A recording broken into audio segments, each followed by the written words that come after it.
May we request Ma'am Maricel, relax lang ha. Relax lang. Tapos, may we request Miss Maricel Soriano to stand up and raise her right hand, ma'am, for the oath. Do you swear to tell the truth, the whole truth, and nothing but the truth in this investigation, ma'am? Thank you very much, ma'am. Please take your seat. I would like to acknowledge also the presence of Senator Robinson Padilla. Thank you, Your Honor, for coming over. I will shift to Miss Maricel Soriano. Ma'am, okay lang sa'yo? Magtatanong ako sa'yo? Ha? Relax ka na? Okay? Sige. Ma'am, sa mga nag-viral na dokumento na nagdadamay sa pangalan mo, sa tingin mo ba may katotohanan ang mga nasabing dokumento? Sa tingin mo? Unang-una po, hindi ko alam yung tungkol sa mga dokumento. Nalaman ko na lang yan nung pinakita sa akin. Dahil hindi po ako nagbabasa ng Okay. mga ganyan. Wala po akong alam. Wala. Thank you po. Next question po, ma'am. May property ka ba sa Rockwell? Ikaw ba ang nagmamay-ari ng Unit 46-C Rizal Tower Building located at Rockwell, Barangay Poblacion, Makati City? Opo. Sa'yo yon, Opo. yung 46-C. Hanggang 2012 po, nabenta ko na ho yun. Wala na ako doon. 2012. Anong month yun nabinta? Hindi ho ako sigurado sa month, pero yung year na alala ko. So, your pre-ops is 2012, Your Honor. 2012. Yes, sir. 2012. 2012. So, bininta mo na after 2012. Pinenta ko po siya nung 2012. Yun lang po ang naalala ko. Okay.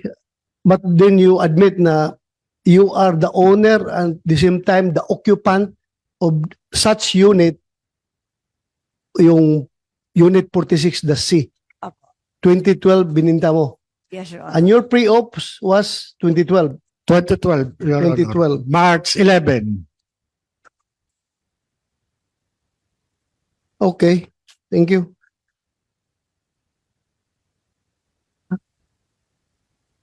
Ma'am, pwede bang makahingi ka ng kopya ng deed of sale nung unit na bininta mo?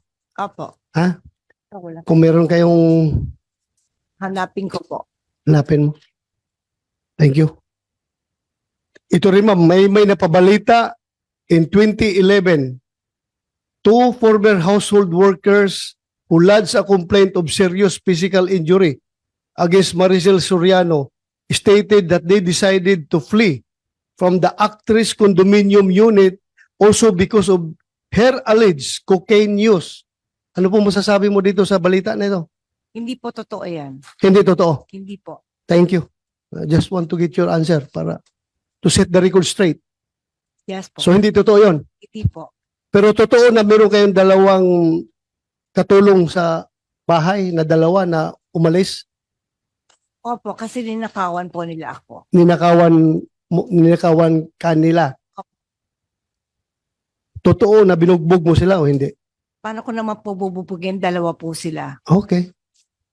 I'm just confirming the report, the Okay. news report.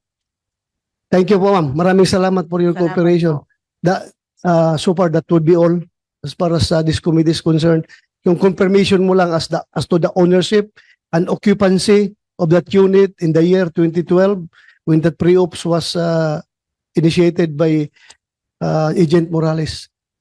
Ma'am, maraming salamat sa pag-attend mo dito.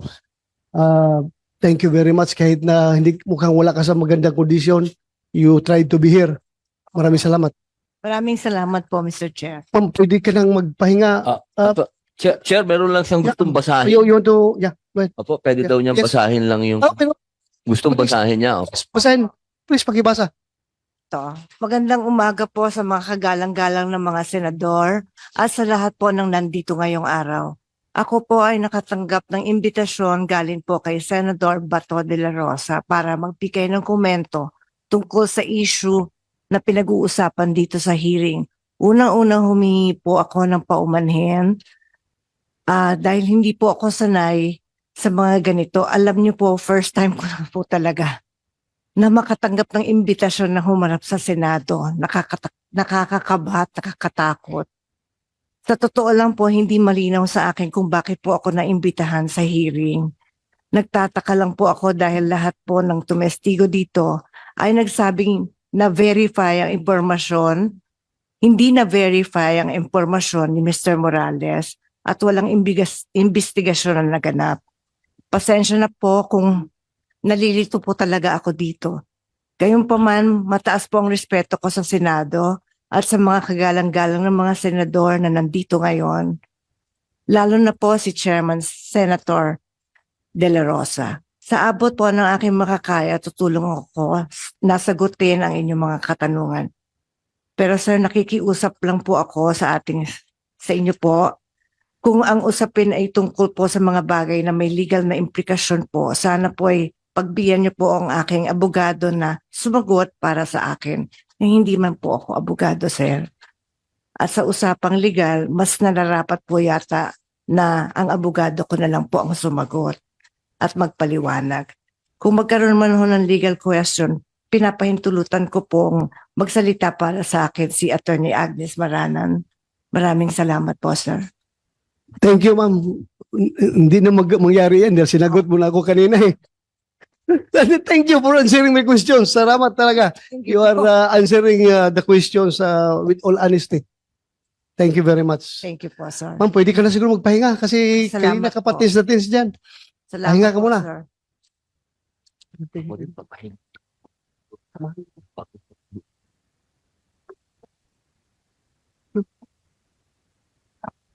Ma'am, thank you.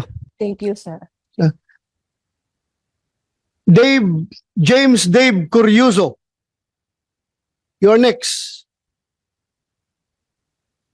Please state your historical employment with PDEA. Anong posisyon at relasyon mo kina Director Francia at Jonathan Morales?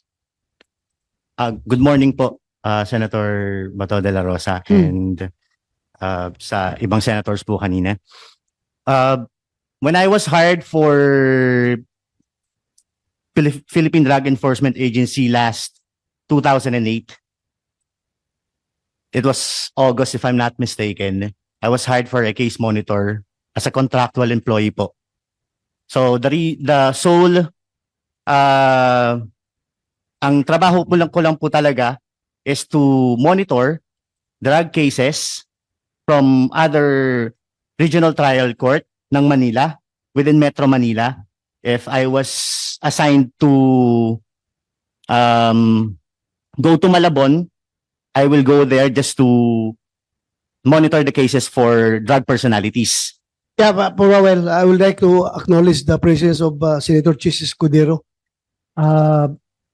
You want to say something, Your Honor? Please continue later, ha? Very Unahin mo na natin. briefly, Mr. Chairman. Mr. Chairman, I'd like to raise a point of order which I hope the chairman will consider and did not rule up. He is not testifying as to the truth of what the informant saw or said. Yung informant lamang po ang pwedeng makapagsabi nun, hindi si Ginoong Morales. So kung may papatawag po tayo, yung nakahalubilo niya, kung maaalala niya at babanggitin niya, yung informant. Para malaman natin, totoo nga ba yung sinasabi niya o hindi. Pangalawa, binanggit niya si Ginoong Gadapan na binabanggit ang pangalan ng dating Executive Secretary. Ang imbitahan po natin kung pwede pa, pero ayon sa chairman ay wala na. Yung kiausap at kilala lang din niya, si Ginoong Gadapan. Ngayon, binabanggit din niya na mayroon daw tiga Napolcom na kumausap sa kanya, inaareglo siya. Yun lang din ang limitasyon ng kanyang testimonya, hindi kung sino pang pangalan ng binanggit ng tiga Napolcom. Hanggang doon lamang naman po talaga yung nalalaman niya eh. Dahil kung hindi po natin lilimitahan doon, Ginoong Chairman, aabutin na ho tayo ng Disyembre, hindi po tayo matatapos sa dami ng pangalan binabanggit ng ating testigo sa ngayon.